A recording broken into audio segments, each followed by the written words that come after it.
آتا کہ جب اپنا سا فضا میں گھمایا تو جہاں سے ٹڈیاں آئی تھی اللہ کے حکم سے وہ واپس چلی گئی، عذاب ختم ہو گیا، ان کا کچھ نہ کچھ کھیت باقی بچ گیا، غلہ باقی بچ گیا، تو انہوں نے پھر اترانا شروع کر دیا کہ ہمارے لیے یہی کافی ہے، ہمارے لیے یہی جو بچا ہوا ہے اس پر گزارا کر لیں گے اور ہم اپنے دین کو نہیں چھوڑیں گے۔ انہوں نے اپنا وعدہ پورا نہیں کیا اور اپنی بدعمالیوں پر ڈٹے رہے، سو وہ 1 ماہ تک عافیت میں رہے۔ کیا کہا؟ 1 ماہ تک عافیت میں رہے، پھر اللہ تعالیٰ نے ان پر کمل کا عذاب بھیج دیا۔ کمل کی تفسیر آپ کو پہلے بھی بتائی ہے کہ اس میں اختلاف ہے۔ سعید بن جبیر نے حضرت ابن عباس روایت کیا کہ گندم کی جو سرسریاں وغیرہ نکلتی ہیں وہ کمل ہیں۔ مجاہد، امام صدی، قتادہ اور کلبی وغیرہ نے کہا کہ کمل بغیر پروں کے ٹڈیاں ہیں، جو پہلے بھی آپ کو تفسیر میں بتایا گیا ہے۔ بعض نے کہا کہ وہ چیچڑ کی ایک قسم ہے، اور بعض نے کہا کہ وہ جوئیں ہیں، اور بعض نے کہا کہ وہ ایک قسم کا کیڑا ہے۔ بہرحال تمام تفاسیر کو دیکھیں تو ایک ایسا چھوٹا کیڑا جس کے پر نہیں ہیں، کالے رنگ کا ہے، اس کو بعض نے جوئیں کہا ہے، بعض نے چیچڑ کہا ہے، بعض نے اس کے علاوہ دوسری قسم کا کیڑا کہا ہے۔ تو اللہ تعالیٰ نے حضرت موسیٰ علیہ السلام سے فرمایا وہ شہر سے باہر بستیوں کے پاس کسی بڑے ٹیلے کے پاس جائیں۔ کیا کریں؟ بڑے ٹیلے کے پاس چلے جائیں اور اس ٹیلے پر اپنا عصا ماریں۔ عصا مارنے سے اس ٹیلے کے اندر سے وہ کیڑے پھوٹ پڑے اور ان کے بچے کچے کھیتوں کو کھا گئے، جس پر وہ اترا رہے تھے، تکبر کر رہے تھے، وہ کھا گئے اور ان کے کپڑوں میں گھس گئے۔ ان کا کھانا ان کیڑوں سے بھر جاتا اور ان کے بالوں میں، ان کی پلکوں میں، ان کے بھونوں میں گھس گئے، ان کے ہونٹوں اور ان کی کھالوں میں گھسنے لگے۔ ان کا چین اور قرار سب کا سب جاتا رہا۔ دیکھیں اس عذاب کی کیفیت کیسی ہوگی، تھوڑا محسوس کرنے کے لیے ایک بچہ ہے، اس کے سر میں بہت زیادہ جوئیں ہو جائیں تو اس کا سکون تباہ برباد ہو جاتا ہے، سکون تباہ برباد ہو جاتا ہے۔ لیکن فرعونیوں پر جب یہ عذاب نازل ہوا اتنی کثرت سے تھے کہ ہر جگہ، ہر برتن، ہر کپڑے، جسم کے ہر حصے پر جوئیں ہی جوئیں تھی، کیڑے ہی کیڑے تھے، اور انتہا یہاں تک کہ وہ جسم کے اندر داخل ہونا شروع ہو گئے، باتیں کرتے تو منہ میں داخل ہو رہے ہیں۔ جب انہوں نے یہ کیفیت دیکھی کہ اب بچنے کی کوئی صورت نہیں، پھر دوڑ کر حضرت موسیٰ علیہ السلام کے پاس گئے، گریہ وزاری کی، پھر جا کر وعدے وعید کیے کہ ہم آئندہ نافرمانی نہیں کریں گے، ہم ایمان بھی لے آئیں گے اور اس کے ساتھ ساتھ بنو اسرائیل کو بھی آپ کے ساتھ بھیج دیں گے۔ آپ دعا کریں کہ ہم سے یہ عذاب اٹھا لے، اللہ تعالیٰ ہم سے یہ عذاب اٹھا لے۔ ان پر 7 دن یہ عذاب رہا، 1 ہفتے کے لیے۔ پھر حضرت موسیٰ علیہ السلام نے دعا کی تو ان سے یہ عذاب بھی اٹھا دیا گیا، لیکن انہوں نے پھر عاشقی کی، دوبارہ برے اعمال شروع کر دیے، کہنے لگے ہم یہ یقین کرنے میں حق بجانب ہیں کہ یہ ایک جادوگر ہے۔ معاذ اللہ، حضرت موسیٰ علیہ السلام کے بارے میں کیا کہا؟ یہ ایک جادوگر ہے جنہوں نے ریت کے ٹیلے کو کمل سے بدل ڈالا۔ پھر اللہ تعالیٰ نے جب انہوں نے پھر انکار کیا تو اللہ نے پھر عذاب نازل کیا۔ اب عذاب مینڈکوں کی صورت میں تھا، جس سے ان کے گھر، ان کے صحن بھر گئے، ان کے کھانے کے برتن مینڈکوں سے بھر گئے۔ وہ جب بھی کسی کھانے کے برتن کو یا کھانے کو کھولتے تو اس میں مینڈک ہی نظر آتے تھے، جیسے ہی وہ کھولتے اس میں مینڈک نظر آتے تھے۔ جب بھی کوئی شخص بیٹھتا تو مینڈک اچھل کر اس کی تھوڑی پر چڑھ جاتا، اور جب وہ بات کرنا چاہتا تو اس کے منہ میں داخل ہونا شروع ہو جاتا۔ جب وہ سوتے ایک طرف کروٹ لیتے تو اس کے پیچھے مینڈک ہی مینڈک ہو جاتے، کروٹ نہیں لے سکتا تھا۔ کوئی اٹھتا تو بیٹھنے کی جگہ نہ ہوتی، کوئی نوالا منہ میں ڈالنے کے لیے اپنے منہ کو کھولتا تو جیسے ہی کھولتا تو اس کے منہ میں مینڈک چلا جاتا۔ تو یہ عذاب کی ایک کیفیت تھی کہ مینڈکوں کی اتنی بہتات ہو گئی کہ ہر طرف سے مینڈک ہی مینڈک نظر آ رہے ہیں۔ آٹا گوندتے تو آٹے میں مینڈک، جب وہ سالن کی دیگچی کھولتے تو دیگچی مینڈکوں سے بھر جاتی تھی۔ جب تک ڈھکنا ہے نہیں ہے، جیسے ہی کھولتے نیچے آگ ہے، اور مینڈک اللہ کی خوشنودی، پہلے بتا، اللہ کی خوشنودی کے لیے اس کی رضا کے لیے آگ کی پرواہ نہیں کرتے تھے، تندور چلاتے تو اس میں کود پڑتے، دیگچی کھولتے تو اس میں ٹپک پڑتے، الغرض ہر برتن ہر جگہ جیسی ان کو جگہ ملتی ہر جگہ مینڈک ہی مینڈک ہو جاتی۔ حضرت ابن عباس نے فرمایا، یہ پہلے بھی آپ کو عرض کر چکا ہوں کہ پہلے مینڈک خشکی کا جانور تھا، اللہ کی رضا اللہ کی خوشنودی کے لیے اس نے گرمی کو برداشت کیا تو اللہ نے اس کو ٹھنڈا عطا فرما دیا اور پانی عطا فرما دیا۔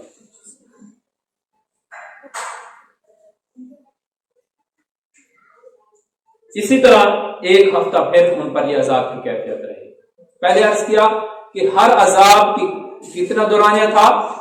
ایک ہفتہ، اور ایک عذاب سے لے کر دوسرے عذاب تک جو ان کو مہلت ملتی وہ کتنی تھی؟ ایک مہینہ۔ جب ان کی نافرمانی انتہا کو پہنچی تو پھر ان پر عذاب نازل ہوتا۔ ایک مرتبہ حضرت موسیٰ علیہ السلام فرعون کے پاس بیٹھے تھے تو اس وقت مینڈک نے ٹکر کی، اس کی آواز آئی تو حضرت موسیٰ علیہ السلام نے فرعون سے کہا کہ کیا آپ کو اس سے بھی کوئی خطرہ ہے؟ اس نے کہا ہمیں اس سے کوئی خاص خطرہ نہیں آئے، مطلب اس نے کہا کہ یہ ہمارا کچھ نہیں بگاڑ سکتا۔ تو شام ہوتے ہی اللہ تعالیٰ نے مینڈک کا عذاب نازل کیا۔ ان کی کثرت جو تھی وہ ابھی بیان ہوئی ہے کہ اتنی کثرت تھی کہ ان کے منہ تک مینڈک ہیں، ان کے منہ میں مینڈک داخل ہو رہے ہیں، ان کے برتنوں میں مینڈک داخل ہیں، ان کے کھانوں میں مینڈک داخل ہے، پینے کے پانی میں مینڈک داخل ہے، جو چیز ہاتھ میں لیتے ہیں ہر جگہ مینڈک ہی مینڈک نظر آتا۔ پھر جب انہوں نے وعدہ کیا تو اللہ تعالیٰ نے عذاب اٹھایا تو انہوں نے ایک مہینے تک، پھر جیسے ہی مہینہ ختم ہوا پھر انہوں نے نافرمانی کی تو اللہ تعالیٰ نے دوبارہ عذاب نازل کیا۔ اب عذاب خون کی صورت میں۔ کس کی صورت میں؟ خون کی صورت میں۔ اور خون کی یہ عالم تھا کہ پینے کی جو چیز اٹھاتے جیسے ہی منہ کے قریب کرتے وہ خون ہی خون بن جاتا تھا۔ پینے کے پانی ہوں، سالن ہے، جو چیز ہے جس چیز کو دیکھتے ہیں وہ خون ہی نظر آتا ہے۔ اور اسی دوران جو ان کے ساتھ رہنے والے بنو اسرائیل کے لوگ ہیں ان کے لیے یہ خون نہیں تھا، وہ امن میں تھے، نصیحت تھی، ان کے پانی پانی رہا، ان کا سالن سالن رہا، ان کی کھانے پینے کی چیزیں خون میں تبدیل نہیں ہوئی، حتیٰ کہ جب یہ پیاس سے مرنے لگے تو یہ جا کر بنو اسرائیل سے پانی مانگتے، جب بنو اسرائیل کے ہاتھ میں ہوتا تو وہ پانی پانی ہوتا، جیسے ہی ان کے ہاتھ میں پہنچتا وہ خون بن جاتا۔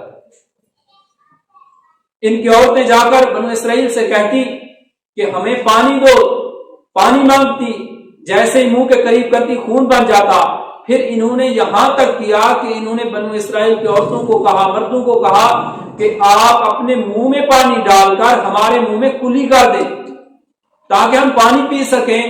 لیکن اللہ کی قدرت کہیں بڑھ کر ہے، جیسے ہی پانی بنو اسرائیل کے منہ سے نکلتا پانی ہوتا، جیسے ہی فرعونی قوم کے منہ میں جاتا وہ خون بن جاتا۔ اور فرعون کی یہ حالت ہوئی، خود ایک سخت ترش قسم کا درخت ہے اس کی کھال کو اتار کر وہ چوستا رہا۔